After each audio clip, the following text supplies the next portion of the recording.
Alam mo minsan tila napakabigat ng buhay, walang pera, walang sapat na mapagkunan.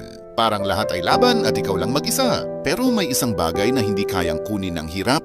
Ang iyong pananay, ang iyong puso at ang iyong pag-asa. Tanggapin ang sitwasyon. Unang hakbang, tanggapin kung nasaan ka ngayon. Hindi mo kailangan pakawalan ng pag-asa dahil sa kakulangan. Hindi mo kailangan ng maraming pera para maging masaya.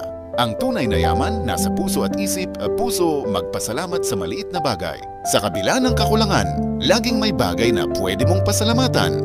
Hangin sa mukha mo, init ng araw, mga simpleng ngiti ng mga mahal mo sa buhay, ang pasasalamat ay nagpapalakas ng loob at nagbibigay liwanag sa araw-araw. Gamitin ang oras at talento. Kulang ka man sa pera pero may oras at talento ka. Anong skills ang pwede mong gamitin? Anong maliliit na bagay ang pwede mong gawin para tulungan ang sarili o ang iba? Ang pinakamahalagang yaman mo ay hindi pera. Ito ang puso mo, ang isip mo at ang mga kamay mo.